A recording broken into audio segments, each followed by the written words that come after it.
Knights of Spain, Warriors of the Sun, Hernando de Soto and the South's Ancient Chiefdoms by Charles Hudson. Chapter 1. Separate Worlds, Spain and the American Southeast in the 16th century. What visitor to the forests of the southeastern United States has not imagined the native people who used to inhabit this landscape? In a southeastern forest in the 1700s, one might have seen a mysterious Creek or Cherokee walking silently in the gloom of an old-growth forest, dressed in a breechcloth, buckskin moccasins, a cloth hunting shirt, a brightly colored cloth turban, and armed to the teeth with a steel tomahawk, a razor-sharp scalping knife, and a flintlock rifle. But a fool, 2 centuries earlier than the time when such a Creek or Cherokee might have been seen, there were 2 sets of even more mysterious people who collided with each other in the vast forests that blanketed the southeast. In the 1500s, Spanish adventurers explored the interior of the southeast and made first contact with many of the native chiefdoms that dominated the region. These Spaniards were more medieval than modern. They were fighting men who wore body armor and fought with crude matchlock guns, crossbows, lances, and even more with steel swords. Above all, they regarded themselves as Christians who were pitted in a great struggle against infidels and devil worshippers everywhere, both at home and abroad. The native chiefdoms the Spaniards encountered in the southeast also fielded fighting men with a centuries-old military tradition of their own. The chiefdoms to which they belonged were dominated by chiefs who claimed descent from the gods of their universe, and most particularly from the sun. These chiefs had power over people who made their living by hunting, fishing, and gathering wild food, but what they relied upon even more was farming. When they went to war, they preferred to fight almost naked. A southeastern warrior wore a breechcloth and moccasins of brain-tanned deerskin. He wore leggings when traveling in the woods, and he wrapped a mulberry cloth, deerskin, or fur mantle about his body when the weather was cold. He was adept with the bow and arrow, but his principal martial weapon was the war club, his weapon of choice in hand-to-hand combat. These chiefdoms were largely self-sufficient, and the people were greatly circumscribed in their knowledge of the larger world. Frequently, a chiefdom found itself at war with one or more neighboring chiefdoms, and because of this, the members of such a chiefdom could not have traveled widely or inquired into the larger world even if they had wanted to. The chiefdoms of the southeast were small, intricately structured, self-contained worlds, whose members would have found our imagined 18th century Creek or Cherokee hunter almost as alien as they found the Spaniards who appeared so rudely in their midst in the 16th century. The first sustained encounter between the separate worlds of Europeans and the native people of the southeastern United States occurred in the middle of the years of the 16th century. Between 1539 and 1543, Hernando de Soto led a small army to explore a vast area of the continent. The principal motive that impelled de Soto and his followers was the possibility of discovering a rich, populous society like that of the Aztecs or the Incas. When judged in terms of how well he achieved his objectives, de Soto's expedition was a colossal failure. But along with Francisco Vázquez de Coronado's simultaneous exploration of the southwestern United States, de Soto's exploration of the southeast was one of the most important historical events in the 16th century America.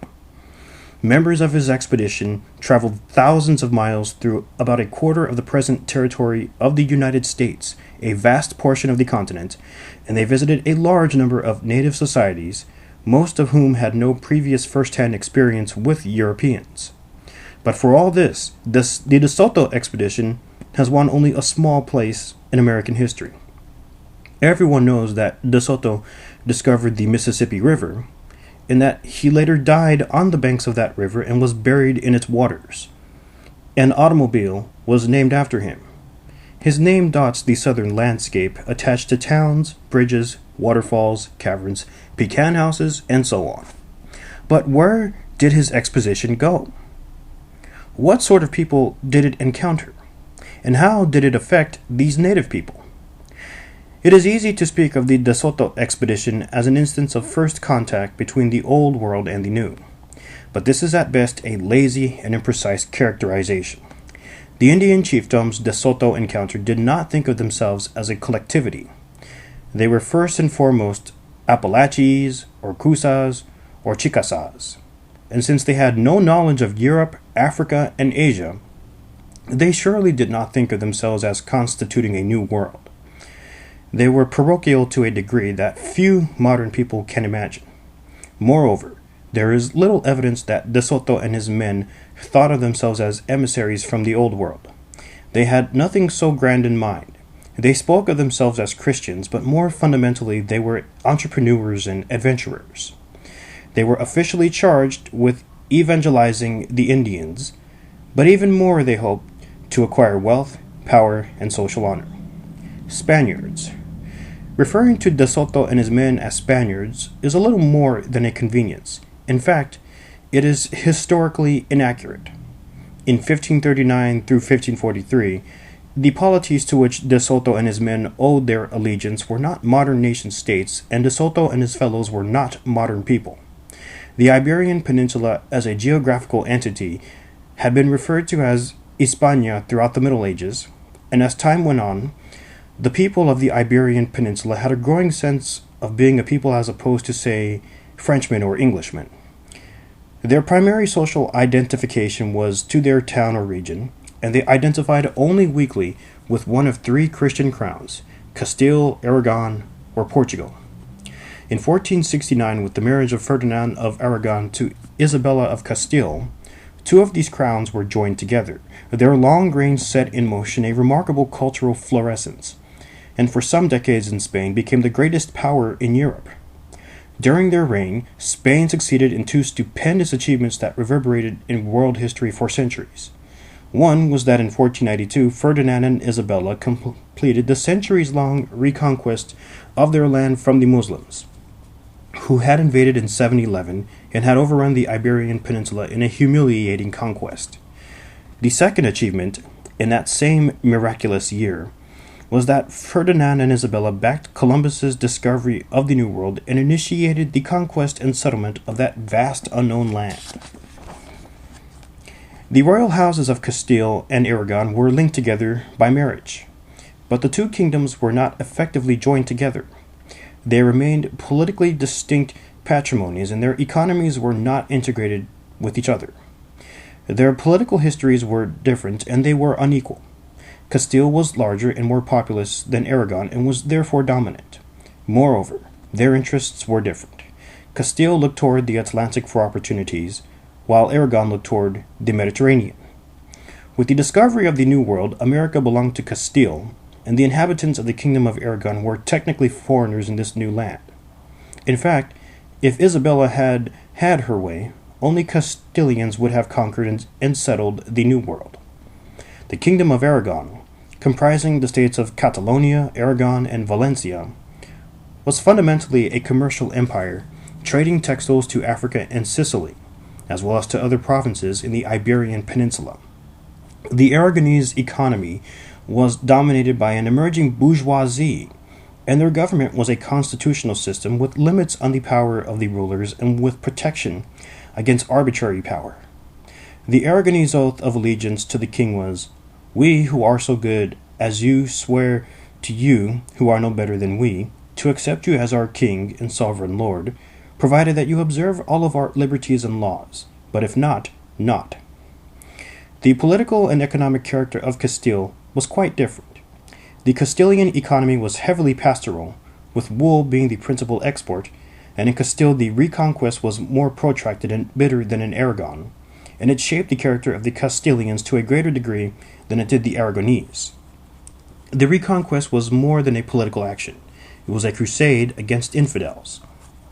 And insofar that plunder could be won, it was an avenue to wealth. Huge grants of land reconquered from the Muslims strengthened the hereditary noble class in Castile. Reconquering land and picking up and moving from one place to another went hand in hand, and migration became familiar to Castilians. Moreover, because Castilians conceived of the reconquest as a religious crusade, the church in Castile became heavily involved in military affairs. And as a consequence, a series of powerful Christian military orders emerged: Calatrava, Alcantara, and most especially Santiago. The latter was named after St. James, i.e., Santiago, the patron saint of Spain, who was believed to have miraculously appeared after great battles were fought. The church and the military were intimately combined in these orders or brotherhoods, and in time they came to possess vast estates with many vassals. Being admitted to the Order of Santiago was a very high honor. One had to document a pure Christian genealogy for 3 to 4 generations, and one had, of course, to possess sufficient wealth. The ideal Castilian hidalgo, a somebody, was a man who was never so happy as when he was at war. For such a man, the most esteemed wealth was not to be won by the sweat of his brow, but through booty and land taken in warfare with infidels. Victory was not to be won so much through military technology as through faith, valor, and the exercise of will. The ideal hidalgo was a man who was contemptuous of inherited wealth and a comfortable, settled life. If one had to be tied to property, then let it be sheep, which could be herded from place to place. Moreover, in Castile, the bourgeoisie did not grow strong enough to serve as a check against the power of the nobility.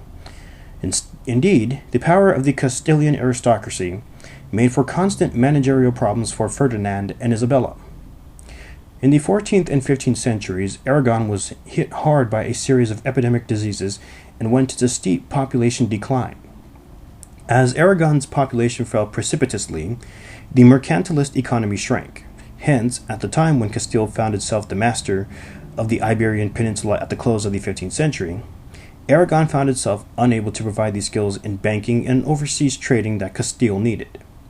Providing these skills fell instead to the Genoese, who quickly became entrepreneurs in Seville, Cadiz, and Córdoba, and were important actors in Spain's rise to world power.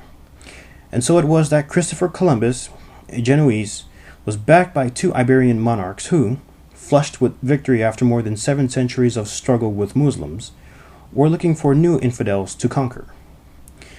The profound political disunity of 16th century Spain was one of the reasons why Christianity was so important. Like nothing else, the idea of the religious crusade mobilized Castilians to risk their lives and to pay taxes. Belief in the Christian mystery was a way of rising above real-world divisions to bind together Castilians, Aragonese, and Catalans. Christianity was so important that Spaniards conceived of Christian ancestry as something one inherited in one's blood. It was Christian blood that made Spaniards different from others.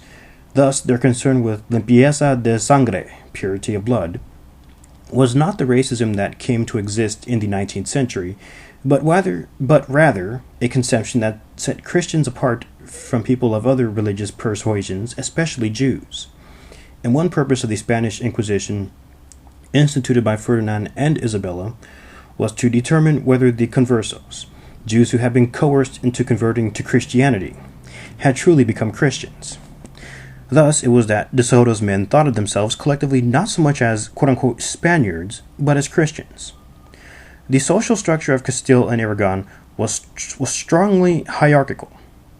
At the very top were 25 Grandes de España, descendants of the oldest families, whom the king addressed as primo or cousin.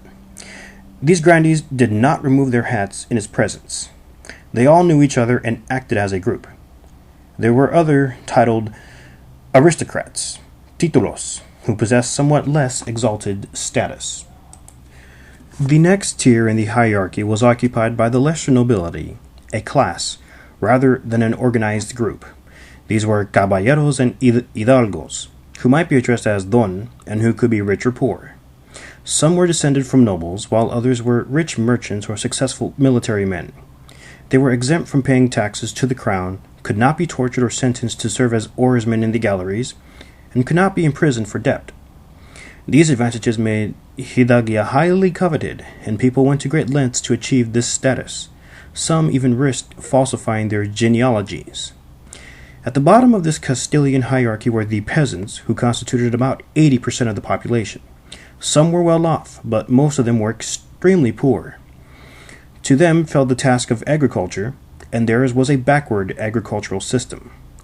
In the 16th century, the Spanish military was superb. Though experience in the reconquest, or through experience in the reconquest rather, the men of the military were accomplished at laying siege, and they were notable for their ability to endure and overcome the rigors of hunger and hardship. Technically, they were not soldiers, because military men were not set apart from civilians in 16th century Spain. Most 16th century Spaniards were skilled at using arms, and even clergy were capable of wielding arms if need be. Those who went to the New World to improve their fortunes were not paid salaries. Instead, they expected to be given a share in the conquest. They were compañeros, partners, or companions in the enterprise. Perhaps because the characteristic military engagements throughout the Reconquest were skirmishes and surprise attacks, Spanish footmen were superb, individualistic fighters. And just as the skills of Spanish footmen had been tempered in the crucible of the Reconquest, so had the skills and tactics of Spanish horsemen. The tactical advantage conferred by the horsemen in the conquest of the New World peoples can hardly be overstated. When the Inca treasure was divided up among Spanish conquistadors at Cajamarca, horsemen were given twice the share of footmen. Much of the legal apparatus employed by Spain in the exploration and conquest of the New World was based upon medieval Iberian institutions that have been modified to meet new circumstances. The preponderance of the military actions against the Moors, for example, have been privately financed, but always with authorization by the Crown, granted in a document known as a capitulación, with specific rights and interests affirmed and reserved by the Crown. Similar arrangements were made with the conquistadores in the New World. The medieval title of adelantado, conferring extraordinary powers to a military leader, was used in the New World. An adelantado might expect his share in wealth procured through conquest and in rights to conquered land, as well as being granted a noble title. Cortés, for example, at the end of his life was made Marqués de Valle de Oaxaca, and Francisco Pizarro was also made a Marqués. There was hardly a higher honor, to which a Spaniard could aspire. Castilian men were tough, arrogant, quick to take offense, undaunted by danger and hardship, and extravagant in their actions. They would suffer hunger, hardship, extremes of climate, and still fight savagely against great odds. Compared to their English contemporaries, they were intensely bureaucratic and given to drawing up documents that gave accounts of their actions and detailed their merits with respect to the crown. Their literary tastes tended towards extravagance. Some of them had read, and many more had heard read aloud, romances of chivalry that ran to hundreds of pages. Amadis of Gaul, first published in 1508, was the most famous of these romances. 16th century Spaniards were fascinated with heroic stories, the adventures of perfect knights, ceremonious and courtly behavior, and strange and magical happenings. But given to religion and extravagant imagination as they were, they came to the New World in search of riches, fame, and power. Many of them were from modest or poor families, and they were willing to risk their lives to become rich. The Spaniards never doubted their own superiority over the native peoples they encountered in the New World. They saw themselves as a specifically favored people who were carrying out a divine mission, but they justified their actions not merely in terms of their belief in their own superiority, but in terms of notions and legal conceptions that emerged from their experience in the Reconquest. In particular, they had evolved a complex code of rules about waging a just war, which defined the rights of victors over vanquished. A just war, for example, conferred on victors the right to enslave the vanquished. There were, however, problems of interpretation. These just war principles were unambiguous when it applied to the Moors, who knew what the Christian religion was and explicitly rejected it. But what about people such as the Indians, who had never heard of Christianity? Did their being outside Christianity entitle Spaniards to enslave them? Isabella did not think so, and in 1500 she prohibited enslaving Indians, although exceptions were made when Indians attacked Spaniards or when they engaged in abominable acts, such as cannibalism, or prohibited sexual practices such as sodomy. In practice, few Spaniards in the New World found difficulty in getting around Isabella's prohibition. Skin, color, and racial differences were not particularly notable to De Soto and his men. A black skin did not necessarily mean that one was a slave, and a white skin did not necessarily mean that one was free. The notion that the peoples of the world could be graded in an evolutionary scheme of skin color from the highest to the lowest was not elaborated into an ideology until the 18th and 19th centuries. Rather, if De Soto and his men inquired into the nature of the Indians, they would probably have followed Aristotle in asking whether the Indians in question live in polities as social and political beings. If so, they were by definition human beings, though they might be infidels. At the same time, there were people in the New World who seemed not to live in polities. They were people such as the Chichimecas of northern Mexico, tribal people who lay beyond the Aztec periphery, whom the Spaniards could not control by their usual means. In time, in North America, Chichimeca became synonymous with savage, barbarous. Later in the 17th century, the Spaniards in Florida would apply this term to some of the troublesome Indians who lay on their northern frontier. De Soto and his followers were not relativists. It seemed quite reasonable to them to measure people in terms of the degree to which they lived like Spaniards. The member of a civilized polity, then, as conceived by a 16th century Spaniard, was a town dweller who was dressed in doublet and hose, and who wore his hair short. His house was not overrun with fleas and ticks. He ate his meals at a table and not on the ground. He did not indulge in unnatural vice, and if he committed adultery, he was punished for it. His wife, who was only his wife and not one among several, did not carry children on her back like a monkey. And he expected his son, and not his nephew, to succeed his inheritance. He did not spend his time getting drunk, and he had a proper respect for his property, his own and other people's. When De Soto and his men judged some of the people they encountered in the southeast to be more civilized than others, as they sometimes did, they were probably employing criteria like these. In accounting for customs and actions that seemed truly aberrant or abhorrent, 16th century Spaniards were quick to invoke God's great adversary, Satan. Cannibalism and even drunkenness could be seen as the work of Satan. Satan deprived men of reason. Hence, they became his children, and they might even become his beasts. The Spaniards had not yet questioned the assumption that European people were the measure of men everywhere, and by so easily explaining cultural differences as having been caused by Satan, they had little reason to inquire into specific ways in which Indian cultures differed from their own. When French and English Protestants came into contact with North American Indians in the 1580s, their approach to the Indians was notably more objective and descriptive. A great debate about the rights of the Indians raged in Spain in the first half of the 16th century. Bartolomé de las Casas, a conquistador who participated in the conquest of Cuba, developed pangs of conscience and came to champion the Indians, arguing that if the Indians were subjects of the Spanish crown, they should have the same rights as Spaniards and should not be enslaved.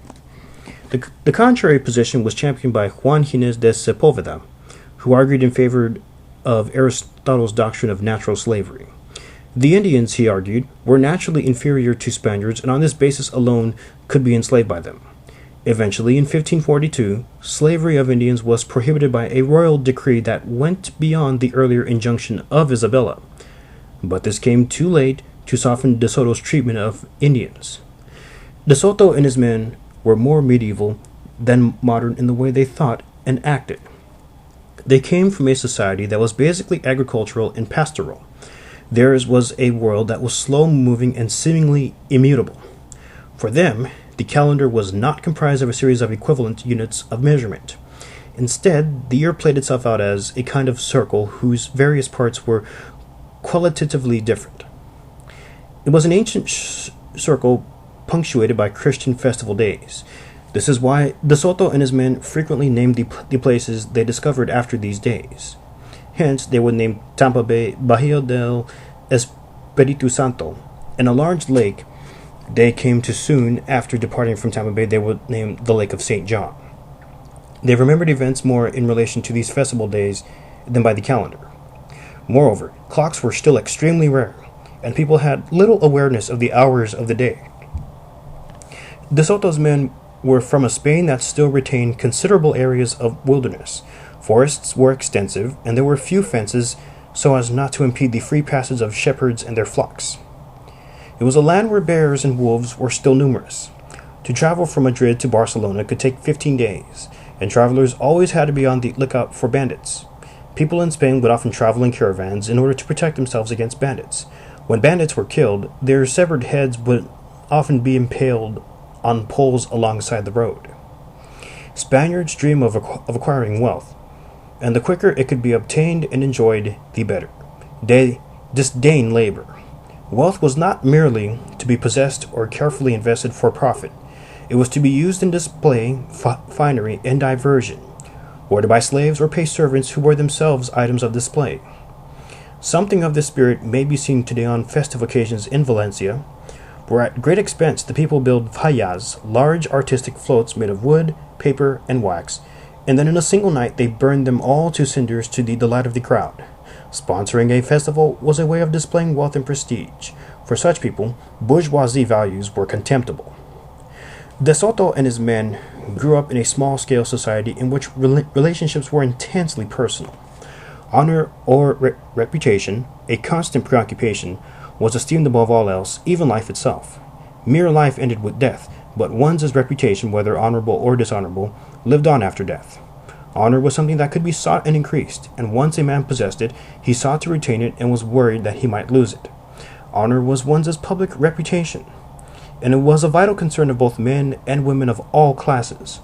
Honor could be called into question by a public insult, and it could be tarnished by slander. A Spaniard would kill to preserve honor. Indians. Just as Spaniards is not an accurate label for De Soto and his army, neither is Indians an accurate label for the people De Soto encountered during the course of his expedition in the southeastern United States. Through a well-known geographical misconception, Columbus called the islands he discovered the Indies, and he therefore called the natives of these islands Indios, Indians. In time, Europeans would realize that Indians was not only a misnomer, but also a word that glossed over a host of differences. Despite their remarkable genetic homogeneity, the people of the New World differed one from another in their languages, their cultures, and their social institutions. But the misnomer Indian is not corrected by merely substituting Native American. In terms of their biological ancestry, the people De Soto encountered in the southeast were the progeny of immigrants. They were descendants of people who had migrated from Siberia to the New World more than 12,000 years earlier than the second wave of immigrants from Europe and Africa, the one that included De Soto. The term Native American is as problematic a cover as a term as Indian. Native American is as much a conqueror's term for a conquered people as Indian is. The problem is that we have no reason to think that any of the native people of North America had a word that referred to the continent on which they all lived. In fact, their knowledge of the wider world was quite limited. Misnomer though it be, the word Indian does have the advantage of being long established, and variants of it are used in many of the languages of the world. But it is important to understand what kinds of cultural and social entities are subsumed under the label Indian. The fact is that by the time of the first European contact in the 16th century, these immigrants from Siberia had been in the New World long enough to have developed some considerable differences among their languages and cultures. The Indians of the southeast alone spoke languages belonging to at least 7 different language families: Muskogean, Iroquoian, Catawban, Caddoan, Algonquian, Tunican, and Timucuan. And each of these families comprised several languages. Languages belonging to these several language families were as different from each other as English is from Chinese. Moreover, some of the languages within these language families were mutually unintelligible. For example, Cherokee and Tuscarora belonged to the Iroquois language family, but a Cherokee speaker could not understand a Tuscarora speaker. In addition to these major language families, there were an unknown number of language isolates in the southeast that are not definitely related to any known language family.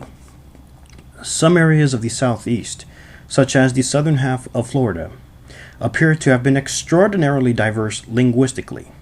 Spanish missionaries in this area in the late 16th century complained bitterly about their problems in missionizing Indians whose languages were so diverse.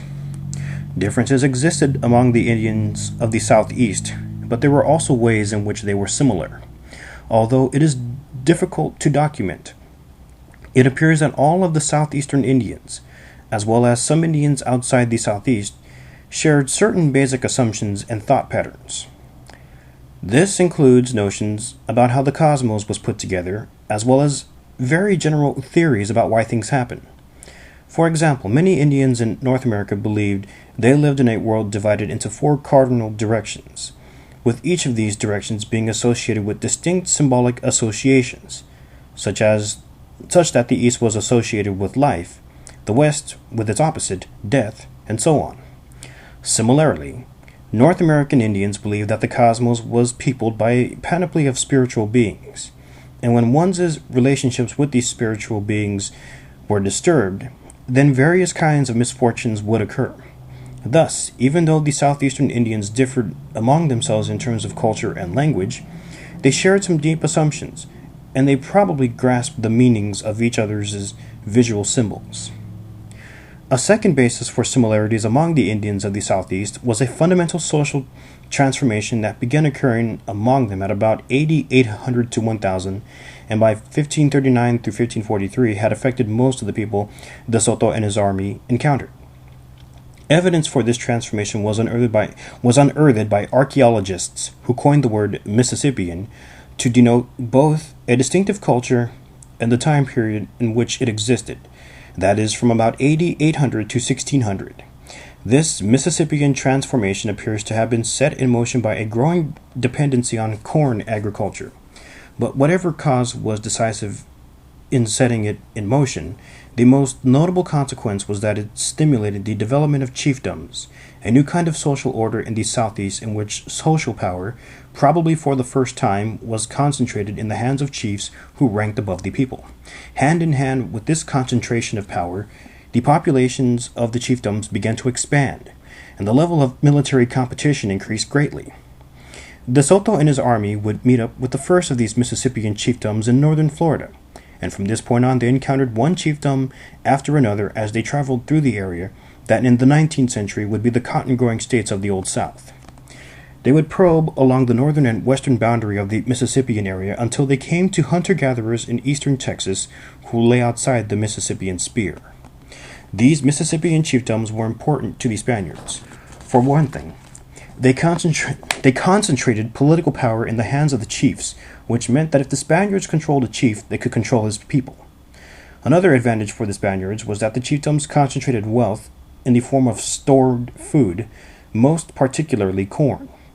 De Soto and his army needed these stores of corn. Like other pre-modern armies, they did not carry their own food with them. Their itinerary, therefore, was determined by the locations of the chiefdoms, for they could only go from storehouse to storehouse if they were to survive. The southeastern Indians began supplementing the wild foods they hunted and collected with cultivated foods many centuries before the Mississippian transformation occurred. These other cultigens included squash and sunflower, still cultivated today, but also some native southeastern plants, chenopodium, marsh elder, and smartweed, that the people mostly ceased cultivating after they obtained corn. Corn made its appearance in the southeast at an early date, but at first it was not cultivated on a large scale. Even in the Mississippian period, the Indians of the southeast continued to supplement their cultivated foods with wild foods gained through hunting, fishing, and collecting. But in the Mississippian period, dependency on corn increased. This in itself may have shaped many of the cultural changes that came about in the Mississippian transformation. Corn is a plant that produces a great quantity of storable, nutritious grain, but it is also a plant that places great demands on farmers. It cannot be cultivated casually, and it quickly takes its toll on the fertility of soils. To cultivate corn successfully, the Indians had to modify their way of living. But even with this increased dependency, the native farmers of the Southeast did not produce quantities of corn that greatly exceeded what they themselves consumed as food. Each farmer did produce some surplus for his chief, who used this corn to support himself and those close to him, and also to redistribute it to his people in various ways. The corn taken by the Spaniards, then, was not the corn the Indians had to spare. During the Mississippian period, and probably for all the many millennia of his existence in the New World, the southeastern Indians' most fundamental allegiance was with kinsmen. These were the people whom a person counted as blood relatives, the linkages among whom were based purely on the fact of being descended from particular parents. If the kinship organization of southeastern Indians in the 18th and 19th centuries can be taken as a guide to earlier conditions, then most of the Indians whom De Soto encountered in the southeast traced their descent matrilineally. That is, an individual traced his blood relatives only through his mother and through her female relatives. In a matrilineal kinship system, one's father was not a blood ancestor, and he was not a male authority figure in one's life. That role fell to one's mother's brother. In a matrilineal society, the avuncular relationship between nephew and maternal uncle was very important. By the same logic, in a matrilineal society, a man's own children were not his blood descendants. Because De Soto and his men did not make a special effort to inquire into the culture of the Indians, one cannot be certain that matrilineality prevailed everywhere in the southeast. And in fact, a few of the chiefdoms De Soto encountered, particularly those just west of the Mississippi River, in what is now Arkansas, may have been patrilineal in their kinship reckoning. If so, in these societies descent was traced through males, and the most important male authority relationship was between father and son. Most of the social needs of the Indians were satisfied through membership in lineages and clans founded on the basis of their kinship organization. Lineages and clans were the context for the production and raising of children, the production of food, housing, and clothing, legal defense, and support in event of conflict with others, healthcare, and many other activities. The chiefdom introduced a new kind of organization into the southeast. Societies can be organized solely on the basis of lineages and clans, with each of the constituent groups existing on par with each other. And the Indians of pre-Mississippian southeast appeared to have been basically egalitarian. Each member of such societies probably felt himself to be as worthy as any other. But with such egalitarianism, the ability to organize a large number of people, as in a military organization, was limited, and the ability to make difficult decisions on behalf of the society at large was very limited. Moreover, in egalitarian societies, there was no mechanism to even out risks among the people. For example, when a lineage or clan lost its supply of stored food through some calamity, to whom could they turn for assistance? The chiefdom provided a means of dealing with all these problems. With the advent of chiefdoms, inequality was institutionalized in the southeast. The chief and his blood kinsmen had the power to demand economic support from the people. They justified their eminence by claiming descent from their deities, and judging from the 18th century Natchez Indians, the chief might claim to be the actual early kinsman of the sun. Hence, the chief's person was sacred, and in rituals he represented the sacred. He was also first in warfare. One of the functions of the chiefdom was to organize people so that warfare could be waged more effectively. Hence, all across the southeast during the Mississippian period, warfare and the weapons and symbols of warfare were frequently represented in various art forms. The Mississippian military was made up of part-time specialists. All males were normally hunters and farmers as well as warriors. Many of the skills they employed in warfare they also employed in hunting and in other pursuits. One of the principal military weapons, the bow and arrow, was also their favorite hunting weapon. The bow and arrow may have been adopted in the southeast somewhat earlier than the Mississippian period, but it was during this period that this weapon became widespread and popular.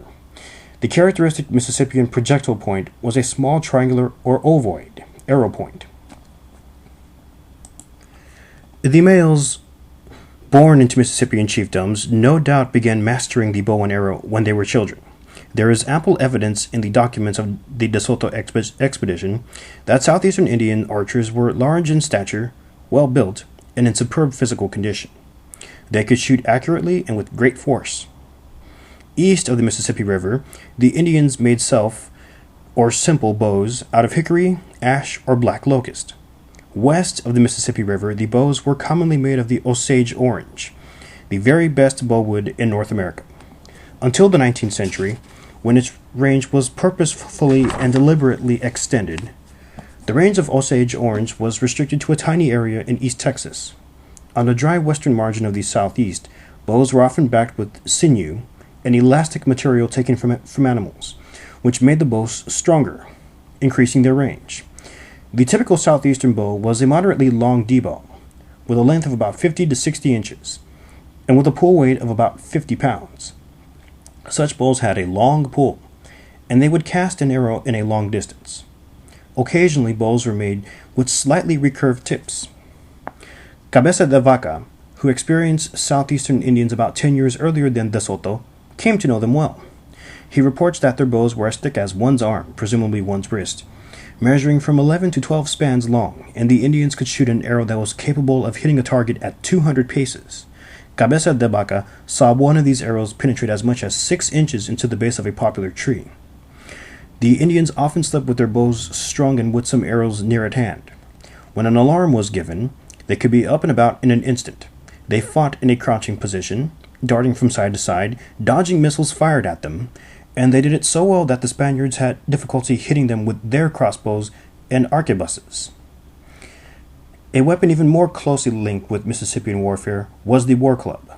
Unlike the bow and arrow, the war club, so far as anyone knows, was used exclusively in warfare. Most Mississippian clubs were probably made of hickory, though many other woods, such as ash, ironwood, and black locust, were suitable. War clubs were 1 to 3 feet long, and they were carved into a variety of shapes. Some had roughly the shape of a cutlass, called a tassa by later Creek Indians, complete with a V-shaped edge, while others had a ball carved onto the distal end. Both of these forms enhanced the ability of a war club to impart skull and bone fractures. Other war clubs were mounted with stone celts, or else spikes made of sharks' teeth, animal bone, antler, or flint set into their distal ends. Still others had their distal ends carved into spatulate, or mace, shapes. Some of the more elaborate clubs are thought to have been wielded by the warrior elite in Mississippian societies, and some may have been reserved for very high-status individuals among these elites. The war club was both the principal implement and dominant symbol of Mississippian warfare. The warriors must have undergone long training in the art of hand-to-hand fighting. Some of the moves they learned appear to have been incorporated into ritual dances celebrating warfare. The clubs were often decorated with potent symbols, and the clubs themselves became symbols not only of warfare but also of deities such as thunder. War clubs themselves were sometimes represented artistically. They were made out of sheet copper, carved out of stone, or even cut from sheets of mica, and as such they were completely non-functional. In some respects, the war club must have been for the southeastern Indian warrior what the sword was to the knight in Arthurian legend.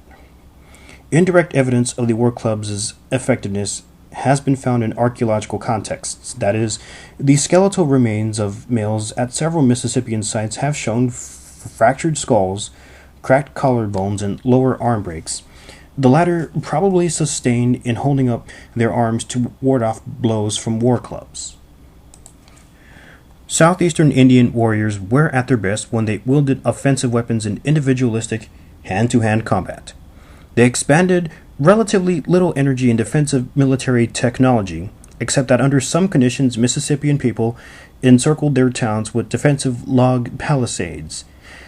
At certain times and places, Mississippian warriors may have worn woven cane and wooden slat body armor, though the evidence for this is minimal.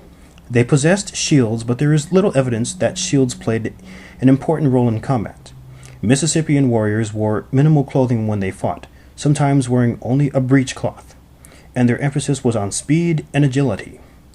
In contrast, Spanish foot soldiers wore elaborate defensive body armor, and they had the advantage of matchlock guns, crossbows, and steel weapons. They were at risk, however, when they got separated from their horsemen and fell under attack by the agile warriors of the Southeast. In addition to their individualistic fighting, the southeastern chiefdoms were capable of mobilizing large numbers of warriors and mounting coordinated attacks. This included forming men up into companies, each with its own leader, with the chief acting as a kind of commanding officer. When Indians fought Spaniards in such contests, however, they found that their military organization was decidedly inferior to that of the Spaniards. If De Soto or any of his men inquired deeply into the thought or character of the Indians they encountered, extant documents do not record it. A priest on the expedition, Sebastian Cañete, may have done so, but only a very brief account by him has survived. What can be said about the social institutions and belief systems of the Indians of the 16th century Southeast must be inferred from Spaniards' written accounts of their actions. From what is known about them in later times, assuming that their belief systems were not completely obliterated by the passage of 2 or 3 centuries, and with all due caution, from observations anthropologists have made on people living in chiefdoms in other parts of the world. Perhaps the most notable influence on the character of the Indians of the Southeast is that they lived in very small societies. People were born into a village that might contain no more than about 300 to 500 people, and they might live out their entire lives in such a village. Beyond one's village, one's chiefdom might contain no more than about 5,000 people, and one could feasibly have some knowledge of a very large percentage of all the individuals in the total population of one's chiefdom.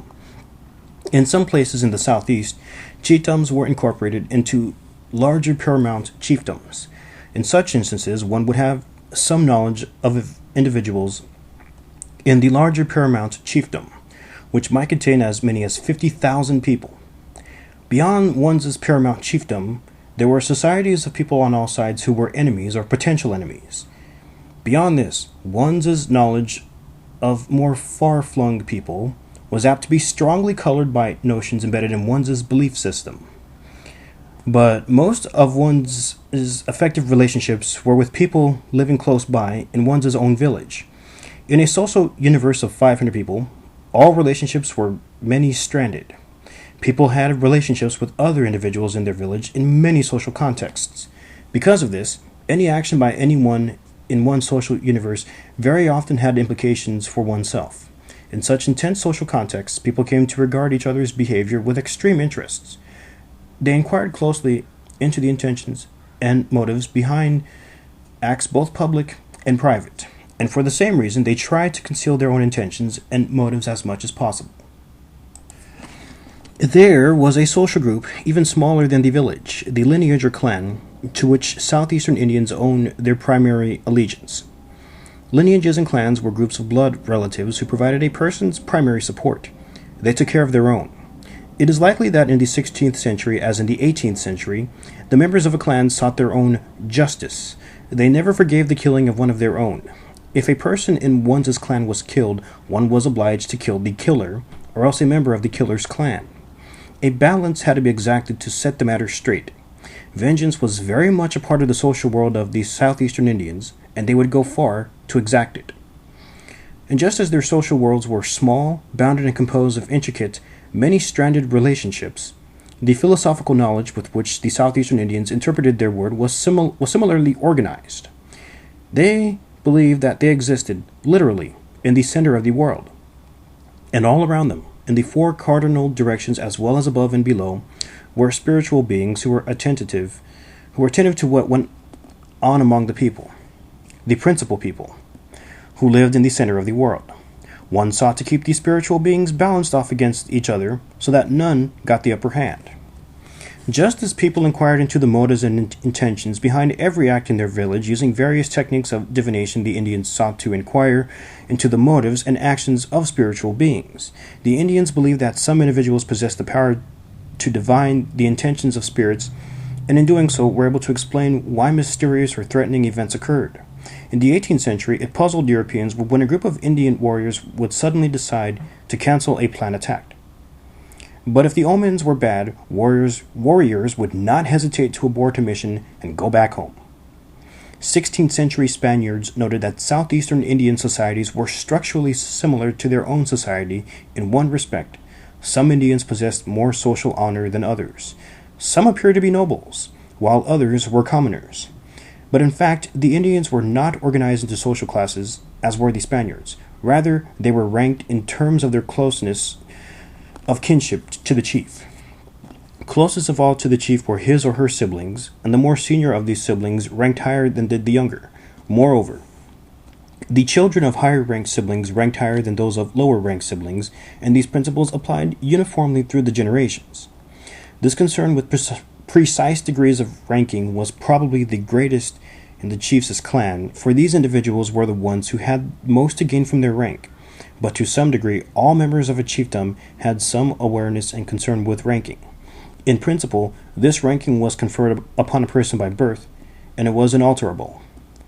Most of the important matters in a southeastern Indian's life were determined by the fact of being born into a particular clan, at some rank distance from the chief, and from the fact of marrying a person who likewise belonged to a particular clan, different from one's own.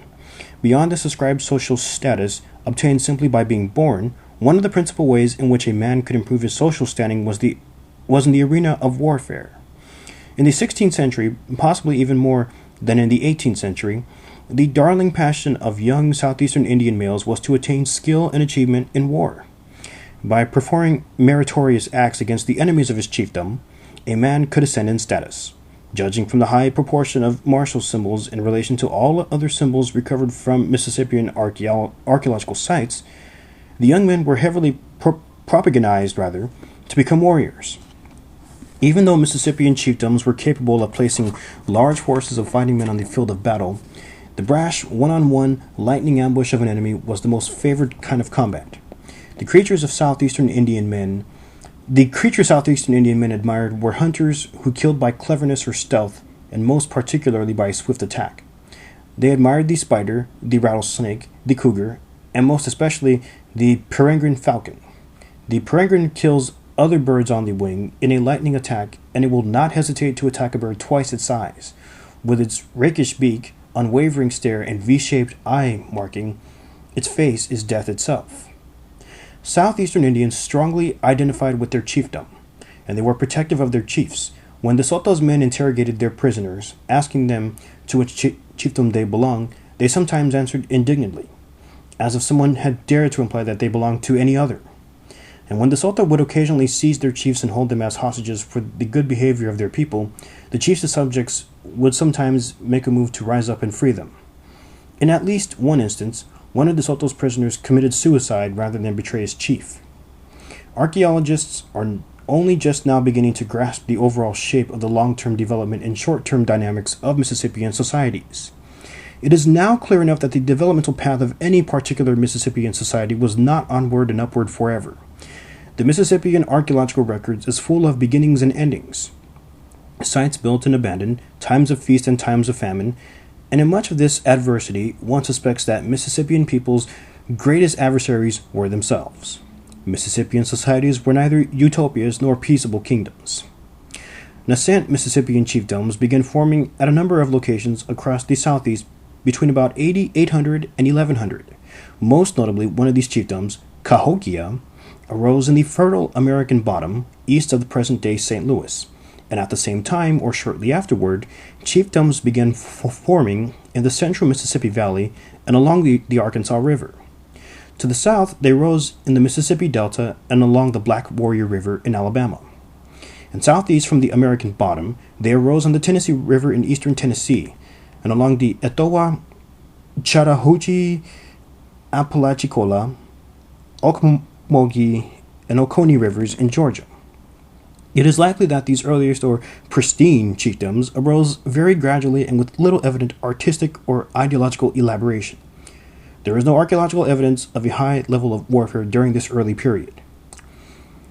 It was during the Middle Mississippian period, from about AD 1100 to 1350, that these pristine chiefdoms developed elaborate art and community forms, and it is not to be doubted, elaborate ideological justifications for the authority of the chief and his lineage.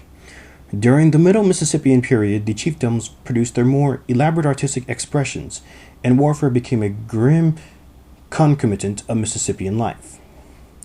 The population of existing Mississippian chiefdoms expanded during this middle period, and it was at this time that some few of the chiefdoms achieved their most elaborated form. This was the period in which the massive mounds at Cahokia were built, as well as the very large palisaded town, and it was at this end of this period that Cahokia went into steep decline and dissolution. This is the period in which the Spiro Mounds were built in eastern Oklahoma, and a spectacular array of artifacts, including superbly incised marine shells, were interred in them. This was also the time when numerous mounds were constructed at sites such as Moundville in Alabama, Etowah in Georgia, Hiwassee Island in Tennessee, and Lake Jackson in northern Florida. In all of these large Middle Mississippian chiefdoms, there is evidence that notable effort was expended in justifying and sanctifying the legitimacy of the ruling lineage. This was the period during which the largest and most elaborate mounds were built. It was also the period during which the most impressive artistic productions of the Mississippian period were realized. It would seem that the leadership in Middle Mississippian societies expended great effort in instituting and perpetuating a sacred order. That is, they sought to persuade their people to obey, and to think the sacred order and to do the sacred order, not from threat or coercion, but because it was the only way to think and act. The sun was in her heaven, blazing her way daily across the sky, and the chief and his blood kinsmen were the sun's representatives on earth. Hence, it may be that Mississippian ideology was not based on newly developed knowledge, but was an elaboration of some of the southeastern Indians' oldest, most unquestioned assumptions. It is in this way that some of the art motifs of the southeastern ceremonial complex might be explained. Many years ago, archaeologists realized that all across the southeast during the Middle Mississippian period, the same symbolic motifs were used in the various art forms. These symbols were not carried from one place to another by traveling religious missionaries or by means of a sudden nativistic movement, as was once thought.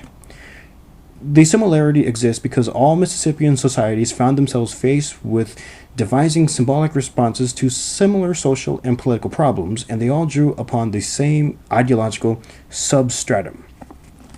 The Mississippian mode of organization spread rapidly between about 1100 and 1350, and in marginal areas it continued to spread and become stronger until the time of Spanish exploration. This is thought to have occurred by means of two processes. In some cases, chiefdoms segmented into two parts, and one part moved away to settle an unoccupied area. In other cases, societies outside the Mississippian area adopted Mississippian organizational and cultural trappings, probably as a defensive measure. The chiefdoms that form in the central Mississippi Valley appeared to have been the earliest. Subsequently, variant Mississippian cultures developed in all directions. To the southwest, the Arkansas Valley culture of Arkansas, and the cattle culture in what is now northwestern Louisiana and East Texas. The Plaquemine culture along the lower Mississippi Valley and in adjacent areas of Louisiana and Mississippi, and the Moundville culture of the Tombigbee and Black Warrior rivers. Further east, the Hiwassee Island culture developed in the Tennessee Valley. The Savannah culture dominated a broad swath of northeastern Alabama and northern and eastern Georgia. The Pigsah culture dominated the Blue Ridge Mountains, and the Pee culture was in central South Carolina. And from east to west, coastal variants of Mississippian include the Pensacola, Fort Walton, Alachua, Safety Harbor, and St. John's cultures. At the same time Mississippian societies were attempting to consolidate and solidify themselves, they were faced by serious challenges. Because chiefs inherited their positions, and because it was a desirable position, it is likely there were rival claimants in that struggle, and even insurrection may have occurred. Perhaps the Fort Walton chiefdom on the Apalachicola River split during the Middle Mississippian period because of such a conflict.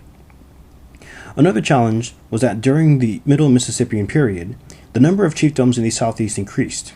The competition for resources, perhaps most especially for fish and game, contributed to an increased level of warfare among the chiefdoms. Some warfare may have had purely social causes.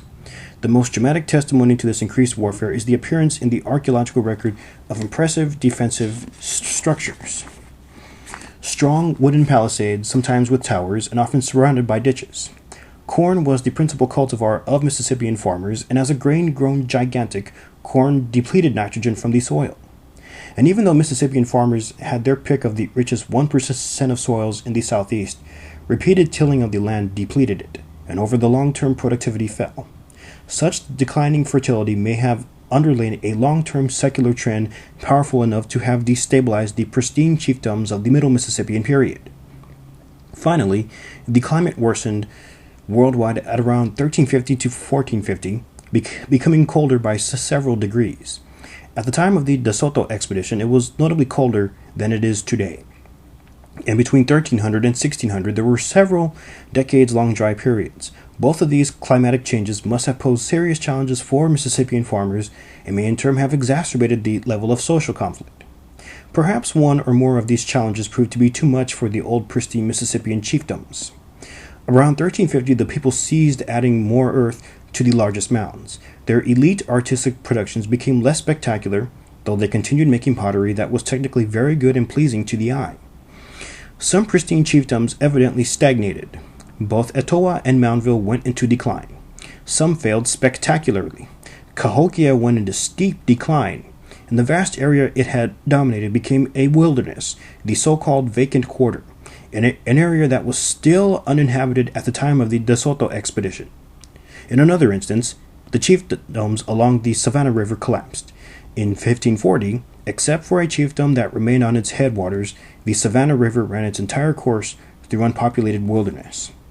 Archaeologists do not currently have evidence for an absolute decline in population all across the Mississippian region after 1350.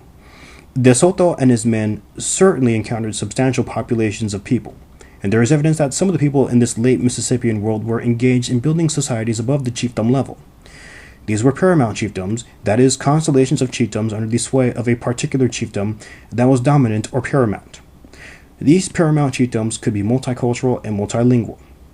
Although the great Middle Mississippian societies may have faded, the Indians of the late Mississippian period were not necessarily in decline, when De Soto and his army entered the southeast. It seems rather that they may have just been embarking on the task of building larger social entities and developing new social and political forms. Early Spanish exploration of North America. As the reconquest of Spain came to a close, its military impetus carried over in two directions, southward and westward. To the south, Spaniards launched a crusade across the Strait of Gibraltar into North Africa. The people of North Africa were in political disarray at the close of the 15th century, and they were a tempting target for Spaniards flushed with their victories over the Moors. Spain achieved significant victories in North Africa in 1497 and in 1505. But it was only in 1509 and 10 that a substantial Spanish army was sent across the strait. Africa, however, proved not to be so easy to conquer. Perhaps this was because Ferdinand and Isabella would only commit themselves to achieving a limited occupation along the Mediterranean coast, leaving the interior to the Moors. This left the Spaniards in North Africa vulnerable to persistent depredations by Barbary pirates, and periodic attacks by Moors. When Charles V mounted an expedition against Algiers in 1541, it was a disaster for Spain. The nature of the land and people of North Africa were such that a simple continuation of the tactics of the reconquest would not work. The terrain in North Africa was difficult, and there was little booty to be taken. Spain's crusade southward into Africa foundered. It was Spain's thrust towards the west, across the Atlantic, that was to be so fateful for the southeastern chiefdoms, and for the world generally. After Spaniards recaptured Seville from the Moors in the 13th century, a community established itself at this city, with merchants and investors looking for commercial opportunities. They first set their sights on the Canary Islands, which appeared to have been discovered by the Genoese in the 14th century. The conquest of the Canaries began in earnest in 1482, and it continued until 1493. With the conquest of the Canaries, Spaniards began putting together the legal and economic mechanisms they would later use in their conquest of the New World. They thought of their campaign against the non-Christian native people of the Canaries as a holy war against infidels, and the assault was a thoroughgoing blend of private and royal initiatives. Although the ventures were privately financed, they had to be authorized by the crown in a capitulation in which the leader, and often the principal investor of an expedition, was granted the right to certain rewards. He might be appointed adelantado, and he was granted a substantial share in the spoils of the conquest, in land and slaves, as well as other concessions, but the crown reserved for itself rights to any conquered territory. So that, for example, the only way a town in a conquered territory could secure its rights and privileges was through a royal charter. The crown was to retain impressive control over a world empire that in time became very extensive and far-flung. Not only were the Canary Islands a place in which the techniques used in the conquest of the New World were pioneered, the islands were to become a vital way station in that conquest. From the very first oceanic voyages, the Canaries were a convenient stopover for ships sailing from Spain to the New World. Columbus, for example, on all of his voyages to the New World, put in at the Canaries to resupply and make repairs. After Columbus made his discovery of the New World in 1492, the conquest of Hispaniola, Cuba, and other Caribbean islands was completed in another 2 decades. In 1519, Panama was conquered, and in that same year, Hernán Cortés began his conquest of the Aztec state. More than anything else, the conquest of the Aztecs inspired Spanish adventurers to look for other states to conquer. Cortés proved that there existed in the Indies populous states whose people possessed precious substances that could be seized and taken to Europe as instant wealth. The Spanish colonists in the Caribbean were slow to realize that an entire continent lay to the north. Although Juan Ponce de Leon was surely not the first European to sight the coast of eastern Florida, documentary evidence attests to his hiding it in 1513 on Easter, Pascua, Florida. Hence, he named his discovery La Florida. He sailed southward along the coast, rounding the southern point of the peninsula, and landed briefly on the western coast in the vicinity of Charlotte Harbor. He returned to La Florida in 1521 and attempted to found a colony, probably at Charlotte Harbor, but was attacked by the Indians and his colony failed. He himself was wounded and later died. Ponce de Leon assumed that the Florida Peninsula was simply another island in the Caribbean, an error that was perpetuated on maps for some years. The principal impetus for the Spaniards' exploration to the north of their Caribbean colonies was their need for slave labor. The native population of the islands on which Spanish colonies were founded was quickly decimated by Old World diseases, forcing the Spaniards to look further afield for Indian slaves to work their mines, sugar plantations, and cattle ranches. They began raiding the Bahamas for slaves. At some time between 1514 and 1515, Captain Pedro de Salazar sailed from Hispaniola to the Bahamas to capture slaves. But venturing further, he landed at a place that lay to the northwest of the Bahamas, on the coast of present-day South Carolina. And there he captured some Indians who were very large in size, much larger than Indians of the Caribbean or of Central America. Again, Salazar assumed that the place where he made his landfall was the coast of a large island. Salazar took his cargo of enslaved Indians back to Hispaniola, and in this way the existence of what was at first called the Island of Giants became known to Luis Vázquez de Ayllón, a judge in the colonial government of Hispaniola. In 1521, a slaving ship commanded by Pedro de Quejo, partly financed by Ayllón, met up with a second such ship commanded by Francisco Gordillo, who was at that time slaving in the Bahamas. When after much searching in these islands they were unable to find any Indians to enslave, they sailed northward and then westward, and on June 24th they sighted the coast of the continent that was Salazar's Island of Giants. Their landfall appears to have been the mouth of the Santee River, which they named the River Jordan, but they soon discovered Winyah Bay to the north, and they sailed there. They gave presents to the Indians, items of clothing, axes, false pearls, iron tools, and combs.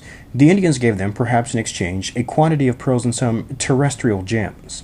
These pearls and gems were to pique the interest of Spaniards and other Europeans in the southeast for many years to come.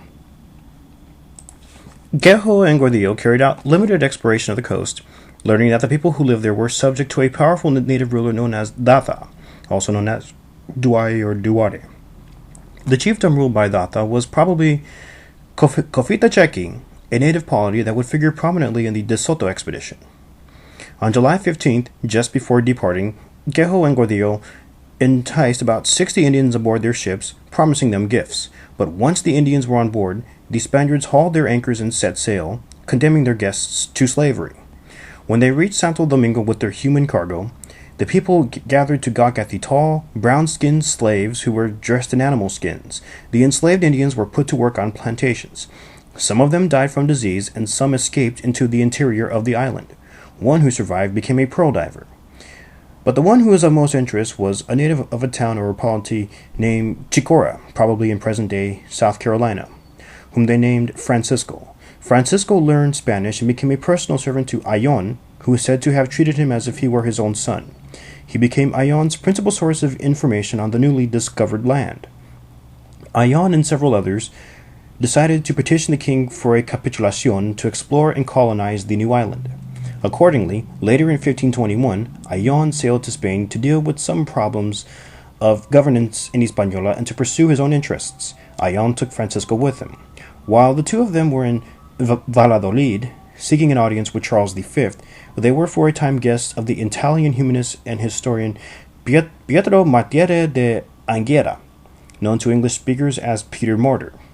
Martyr interviewed Ayllón and Francisco, inquiring into the nature of the newly discovered land and its peoples, and he took notes that he incorporated into a later edition of his book, De Orbe Noble, The New World. Using this information from Francisco, Martyr wrote the first ethnographic description of the culture of the native people of North America. In many respects, the account of the people of South Carolina Martyr got from Francisco is consistent with what archaeologists have reconstructed about the Mississippian culture. Francisco told of the existence of Datha, a powerful chief in the interior.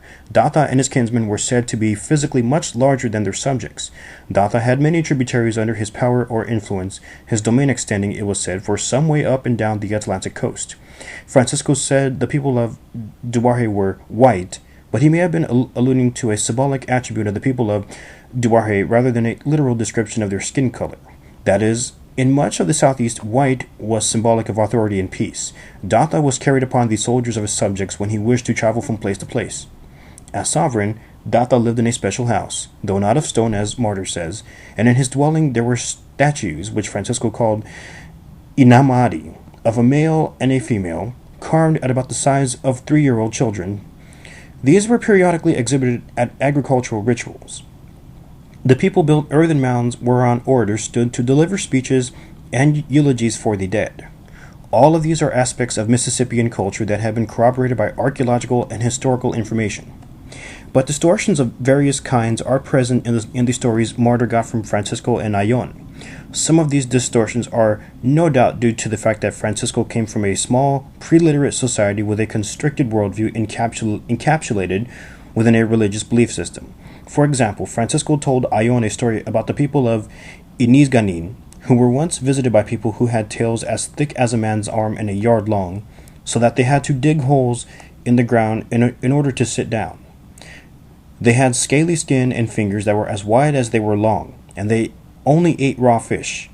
In relating other matters, Francisco may have exaggerated the advantages of the land to make it more attractive to the Spaniards, so that he might have occasion to return to his homeland. He told, for example, of the province of Chapira near Datha, where quantities of pearls and gems could be obtained.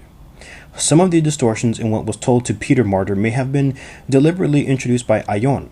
For example, Martyr was persuaded that the people of Chicora kept herds of deer and used their milk, that they kept chickens, ducks, and geese, and that they tended orchards of figs, almonds, and spice plants. Even though Quejo had taken a solar latitude reading of 33 degrees 30-something north at a place where they anchored back into Santo Domingo, Ayon claimed that the new land was located at about 34, and when he was in Spain, Ayon stated on various occasions that it lay at 35 degrees, 36 degrees, and 37 degrees, the parallels in which Andalusia lay. Ayon's motive in shifting this measure of latitude northward may have been to make the new land seem more attractive to people in Spain, because at that time Europeans generally assumed, incorrectly, that places situated at the same latitude anywhere in the world should have similar plants and animals. Ayon also claimed the Indians were cannibals and sodomites, thereby justifying enslavement. Thus, the new land was depicted as a land of milk and honey, begging for colonization. Ayon specifically wanted exclusive rights to the pearl fisheries he expected to find at Chapira. After Ayon returned to Santo Domingo, he sent Pedro de Quejo back to the land of Chicora to explore the coast. In 1525, Quejo took 2 caravels and 60 men with orders to explore 200 leagues of coast, about 240 nautical miles, taking surroundings and bearings. He was to take possession of the land and erect stone markers. Quejo did in fact spend about 2.5 months exploring the coast from about Fernandina Beach in Florida, northward to about Delaware Bay. Based on information collected by Quejo, Ayon determined that the most favorable place to locate his colony was at the Jordan River, the probable site of the 1521 landfall, and the river that led to Duarte and the gems of Chapira. He assembled about 600 colonists recruited from Spain and the Indies, including women, children, and some black slaves. He took along cattle, sheep, pigs, and horses. Father Bartolome de las Casas and others watched the little fleet of ships depart from Santo Domingo. On August 9, 1526, the fleet approached the entrance to what they took to be the Jordan River, either the South Santee River or Winyah Bay. But as they crossed the bar at the entrance, their main ship ran aground and sank, destroying much of their food and supplies. Moreover, they soon found that the place they had chosen for their colony was unsatisfactory. They found no soils suitable for farming, and few Indians lived nearby. To make things worse, a few days after landing, Francisco and their other Indian interpreters fled the colony and were never seen again. Ion sent at least 3 parties by boat to explore the south to try to find a better location for a colony. They explored inlets as far south as Ponce de Leon Inlet, finally setting on Hualdape, a bay with a very powerful river, possibly Sapelo Sound. This was the territory of a well-documented early historic Indian population, the Wale, living at Pine Harbor, St. Catherine's Island, and other nearby sites. The Wale were farmers as well as hunters and fishermen. Ion loaded most of his colonists on board ship, while he and the able-bodied men, the horsemen, and possibly the livestock went by land. The 2 parties rendezvoused at the new location, possibly Harris Neck, and they built a town, San Miguel de Guadalupe. But they soon ran short of food, and many fell ill. Ion himself fell ill and died. With Ion's death, the colony disintegrated and the survivors sailed back to the Caribbean islands. Only about 150 of them survived. Martyr's writings became the basis of an alluring legend about the land of Chicora and the nation of Duarte. It was fancied to be rich in pearls and other terrestrial gems. It was said to be a land like Andalusia, the best of Spain, and it was there for the taking. After Ion's experience, however, it should have been clear to Spaniards that Chicora was no Andalusia. No easy wealth could be obtained on the coast, and settlement would be hard. But what about the interior? Ion and his men had explored inland from Guadalupe, but they had gone far enough to reach Duarte and Chapira? There was no assurance that they had, and this part of the legend continued to excite Spaniards for many years. Later, Frenchmen and Englishmen fell victim to its enticement. In 1528, a second initiative to found a colony on the southeastern coast was led by Pánfilo de Narváez. In his capitulación, Narváez secured the right to colonize from the Soto de la Marina River in northern Mexico around the Gulf Coast to the southernmost point of the Florida Peninsula.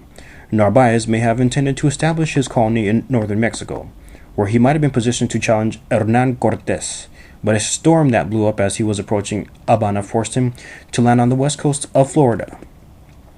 Narváez's fleet sighted land on April 12, 1528. They meant to land at Tampa Bay, but they apparently landed north of the entrance to the bay, possibly near present-day Johns's Pass. When they began exploring, they found that from where they put ashore on the coast, the waters of Tampa Bay were less than a day's march to the east.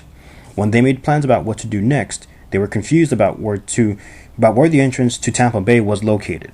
Some of Narváez's seamen erroneously thought the entrance to Tampa Bay lay to the north of where they put ashore. To compound their problems, Narváez they made the error of separating his men from their supplies. He and his soldiers began marching northward, intending to rendezvous with the supply ships at where they thought Tampa Bay lay. Not only was Narváez now separated from his supplies, he did not have the services of a good Indian translator. Hence, he was not able to obtain reliable intelligence about the lay of the land. Narváez and his army of 40 horsemen and 260 footmen marched northward, paralleling the Gulf Coast, though very poor, sparsely populated country. Their food supply dwindled, and they were reduced to eating the inner leaves of palmetto. They crossed the Huitlacoche and Santa Fe rivers, learned of the existence of the Apalachee Indians, and then they turned westward. They crossed the Suwannee River and came to the Aquila River, which was the boundary of the territory of the Apalachees. When Narváez seized an Apalachee chief, his subjects became hostile, launching repeated attacks on the Spaniards. Some scholars are of the opinion that Narváez did not reach the central town of Apalachee, but rather one of the lesser towns, perhaps near the Aquila River. Narváez and his army remained at this Apalachee town for just over 3 weeks, sending out several parties in various directions to learn the lay of the land. Nothing is recorded about what lay to the north, but to the west the land did not look promising. Narváez learned that a village, Aute, lay to the south near the coast, and that supplies of food could be obtained there. After a journey through difficult terrain, they arrived at the end of July at Aute, finding that the natives had set it on fire. But they did find some supplies of food. After a short time, they traveled about a day's journey from Aute to an inlet on the coast where they began building 5 crude boats in which they intended to sail to Mexico. Many of the men were ill. They sent periodic raiding parties into Aute to procure food, and every 3rd day they killed a horse and butchered it, giving most of the meat to those who were ill and to those who were building the boats. They called this place, probably the mouth of the St. Mark's River, the Bay of the Horses. Finally, in September 1528, they rowed their clumsy boats out into the Gulf and began sailing along the coast. They soon began starving and suffering from dehydration, and their vessels were not seaworthy. Near Mobile Bay, some Indians paddled out in a canoe and met them peaceably. Doroteo Teodoro, a Greek, accompanied by a black man, went ashore with the Indians to look for drinking water. But the two did not return, and the others presumed they had been killed by the Indians. Some of the boats were later lost in a storm. Others were cast up on a barrier island off the Texas coast. Some of those who reached shore were killed by Indians. Some of the starving men cannibalized each other. After years of extreme hardship, only Alba Núñez Cabeza de Vaca and 3 others managed to walk westward across Texas to safety in Mexico. They were the sole survivors. It is principally from Cabeza de Vaca's writings that we know of these events. This concludes Chapter 1.